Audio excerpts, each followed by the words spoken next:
Welcome to Coach David Schuman's Success for Life podcast, where Coach Schuman tackles the important topics and interviews the very best in business, sports, and leadership to help you maximize your success. If you're looking to get the most out of everything you do, then listen now to the Success for Life podcast.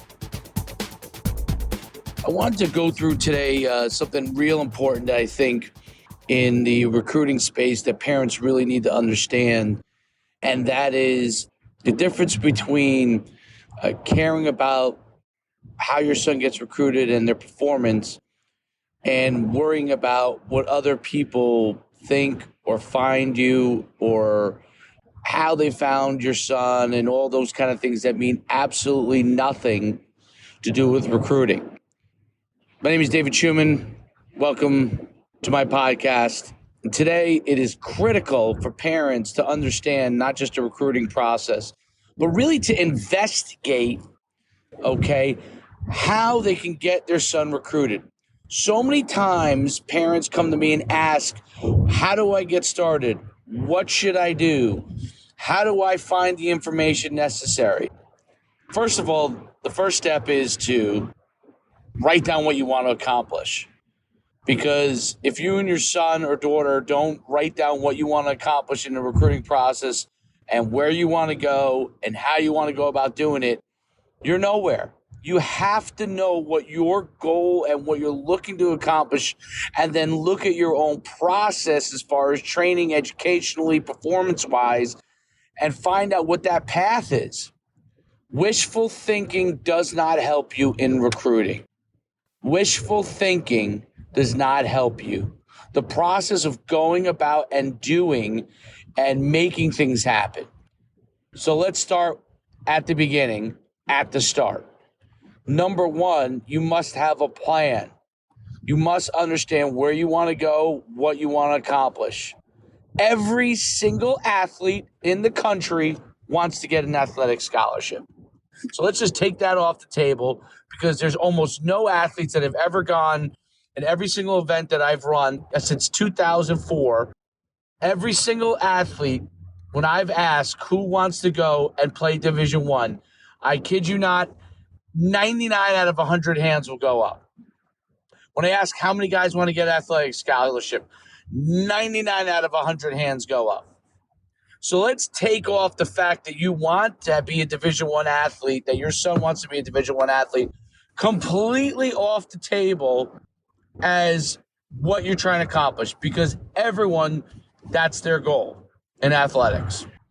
Now let's figure out, how do you get there? How do you get a Division I scholarship? Training. Number one, you must develop your skill sets to an elite level. Number two, assessment. You must understand how good you actually are. Step out of the town that you live in and go outside and compete against others. One of the things that I hear all the time, my son is the best athlete on his team. Who cares? That doesn't mean anything to a college coach. There are over 1 million football players in the country. Are you in the top 2,500 in your class? Because that's what it takes to get a Division I scholarship. Are you in the top 2,500 in your class? Out of the 10,000 schools, high schools playing football, or in your sport, 10,000 schools, let's say there's 25 seniors on average on a team. That's 250,000 football players. Take 10% of that, that would be 25,000. Take 10% of that, which is 1%, that's 2,500. So you must be in the 99th percentile. To give you an understanding of what that is, the 99th percentile is when you take a test and there's 100 people in the class, that means that you were number one or number two. Number one or number two. If there's 25 seniors on your team, on average, if you couple 4 teams together, 1, 2, 3, 4, pick the 4 competitors that you have, that you go against. Is your son or daughter athletically the top one or two of those 100 players. Now you start to understand what it takes to get a Division I scholarship. So in order to be that good, you have to be blessed with certain gifts, number one. And a lot of times in football, it's height, size, weight, athletic ability, strength, speed. Okay? Then you have to be blessed in developing the skill sets that you have to the maximal ability. You can't be a part-time player. That means you're a full-time player. And that doesn't mean you don't play other sports. That means you're a full-time player committed to the success of doing what you have to do to be the best. And a lot of times that is playing other sports, like track and field. There's such a correlation to football. I don't understand why more kids don't run track and field. If I was a college coach and there was a skill athlete and he didn't have a 100-meter dash time, I wouldn't even waste my time recruiting him because I don't know how fast he is. But I guess in today's day and age, that's changed a little bit. But to me, there's no better proof as far as how good you are is how fast you are. So how committed are you to that process? How much are you working every day? Academically, are you working every day to be the best student that you possibly can? Are you working every day on developing a better SAT, ACT score? Are you working every day on being a better person? Those are things that are part of the process to get your skill sets to the level of being Division I athlete. So that part you have to have that commitment on. The next thing is, where do you go find the opportunity to compete against other athletes? Obviously, one is in season, no doubt about it. In season, you play against people in your league, in your town. That's not enough. You need to go and compete at other showcases, camps, combines, events, to compete against others, to pair yourself against others, and then to learn from others and what they do well and what you do well. That's very, very important. So go out and compete. You got to do that. You got to go to college camps, go out and compete. The next thing, which is so critical, and people miss the boat on this, you have to do the research, the diligence to find out the schools that you can play in. And that means by reaching out. And you can hire services to do it, but that should be a complementary part of what you are doing. You probably don't have enough money to spend to hire someone full-time to go and do the recruiting for your son or daughter. Even if you're paying them a few $1,000s a month, you still have a ton of work that you have to do because you are the one that goes to college. The son or daughter is the one that goes to college. And that person only can find out what school is the right fit for them. So they've got to do the research. They've got to follow up. If someone else is reaching out, they've got to follow up.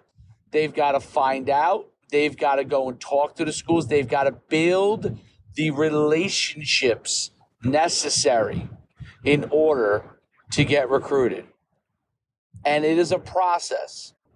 So what happens is people get overwhelmed. They think, I don't know where to start. I don't know what to do. I don't know how to begin. I can't figure out how to do something. And they get paralyzed by their inability to know what to do because there's so many things that they feel they have to do. And I'm going to give you some simple things. With respect to training and commitment and making sure that you want to do everything you need to do, you need to put down, number one, the sports that you want to play besides, let's say, football. If you're going to run track and field, you put football and track. Then you put down, and this is all written down in columns, you're going to play football. You're going to play track. Okay? You're going to do strength and conditioning, and you're going to do speed. And now you have 4 columns. And then you're going to write 3 things very simply that you're going to do each week to make the most out of those areas. For football, here are the 3 things I'm going to do. I'm going to lift weights. I'm going to do my core lifts twice a week. I'm going to run 8 100s. I'm going to catch 50 balls as a receiver twice a week. And you're going to put those 3 things down that you have to do.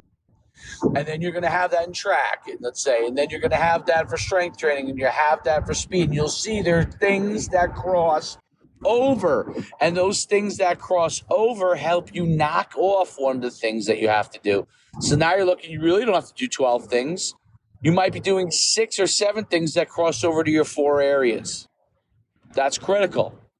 Then you go and say, academically, what do I have to do? You write down your 3 things. Improved SAT, ACT score. What do I have to do? Here are my 3 things. Socially, what do I have to do? I got to make sure I'm home on time so I can wake up early to do my work each day.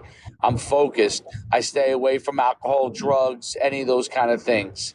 All those things take you off. If you participate, and I'm not saying you can't be a kid, but if you participate in illicit activity and you participate in things that are detriment to where your goal is, that takes you a step back. So you write those things down across academic, SAT, ACT, testing-wise, and then social. And you see what crosses over, and you have your 3 tasks in each thing that you're doing in your process. And then you write down competition. Here are the things that you're going to do, the 5 things that you're going to go to do to compete. I'm going to go to 3 events of this, and I'm going to go to 2 events of that. I'm going to go to NUC Sports Combine Showcase. There's my shameless plug. I'm going to go to a Nike camp. I'm going to go to University of Georgia's football camp. Okay? And you have your competition that is outside of what you do. Then you have your internal competition. So you have your outside competition, then your internal competition, which means in your main sport. How are you going to compete there? What are you going to do to be better? You can list some goals in there. And then what's really important, okay, so we talked about that. And then your final area is recruiting. And in recruiting, you may have to have subsections of it. But you have to have outbound, which is you reaching out. Inbound, people reaching out to you. Prospecting, how are you reaching out to them? How are you doing it? What are you doing? And then research. Have your research what schools you like. You need to have 3 areas of each there. And then the great thing is you take those pieces of paper and you put them on your wall. On your wall. If you need to put it in your phone, in your phone. What I love about putting things on your wall is it's a constant reminder. When you have a constant reminder of what you have to do, there's no way you can avoid it. When you see what it is that you're supposed to be doing, and if you don't do it, then you are judged by that paper that's staring right back at you. And when you're judged by that paper staring right back at you, and you have to figure out things to go out and make yourself better, every single day you're held accountable by what you do. You put those things on your wall. You put them in your phone. You make them into Instagram posts, if that has to help you remind it. You post them on your Snapchat, whatever you got to do to remind yourself over and over again of what you're getting done. And if you follow that, you can start to get the process down.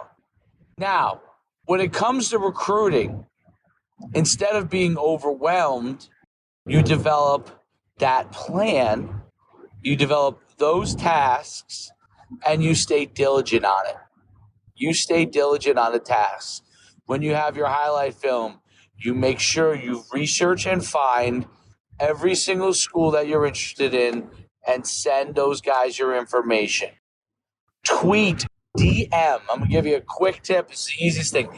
Direct message via Instagram and via Twitter assistant coaches at the schools you're interested in with this important information: your height, your weight, your name, the graduating class that you're from, your estimated 40 time, the school you go to, the position you're in, the position you play, your GPA, your SAT, ACT score.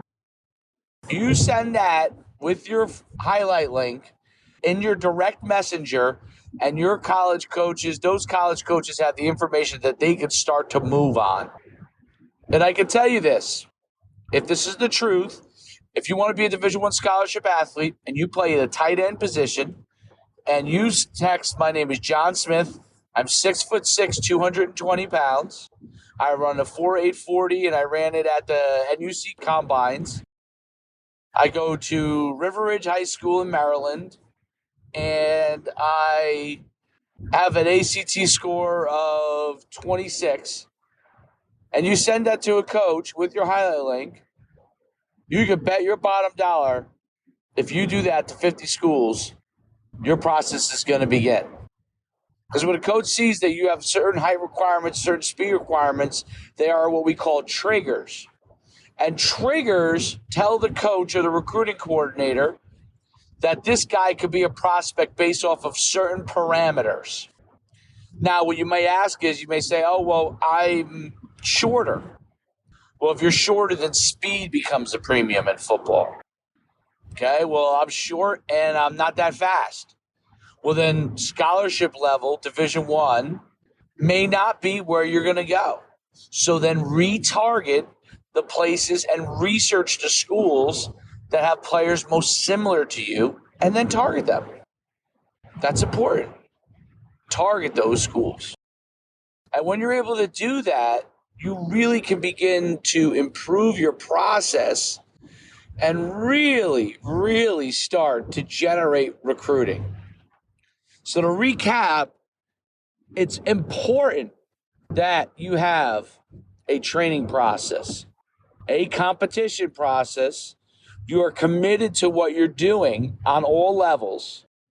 You understand what schools you're interested in and what categories you fit into from a recruiting standpoint, and you've done the research on those schools, and then you're going out and competing on the outside, not just in your high school, but going out and competing. Those will really, really help you improve your recruiting process. If you don't do those things, so many high school coaches, and I get it, I'm a high school coach myself, they worry about things like injury, and I get that by going out to outside competitions. But I'm never going to put a kid in a box. I'm never going to put a kid in a box because that becomes my own selfish interest. When a coach says don't go out and compete because he doesn't want you to possibly get hurt, that is his own selfish interest. If you choose that you don't want to go out and compete outside, if you choose that you don't want to do it, that's your choice. But if you think you need to compete outside to get better or to go and get seen, you need to do it. Now, where I do agree with coaches is if you're a guy that doesn't do anything in the off season and then you want to go and compete in the outside and think that that's going to help you, it's not. That's why it's part of the total package. And a lot of coaches might get upset by that, but coaches who don't allow their athletes to have the opportunity to get recruited are flat out wrong. Flat out wrong. It's selfish to do that. The key is to make sure athletes are prepared, understand the best places to go, have the correct information so they can make the right decisions. But limiting your athlete for your own selfish interest because you want to win a championship, we all want to win championships, but overall the best thing is to do what's best for the kid. And if you can find the best possible situation and he gets to go to a college that he would have normally got into, then I guarantee the coaches will be very, very happy because it helps their program. It's important to take control of your recruiting process. It's important to work with your coaches to help you with that process and to figure out how to do that. And if a coach is resistant to it, you have to figure out how. You have to figure out how, from that standpoint, to go and get yourself recruited and get yourself out there. And you could do some very, very fundamental things by reaching out to help you with that process. I hope this is very helpful for you. Athletes, it's important for you to go out and get your name out there. It's important for you to do things that are necessary. Work with your coaches to help you with that process. Work with outside people that can help you with that process if they know what they're doing. And I wish you the very best. We'll talk to you soon.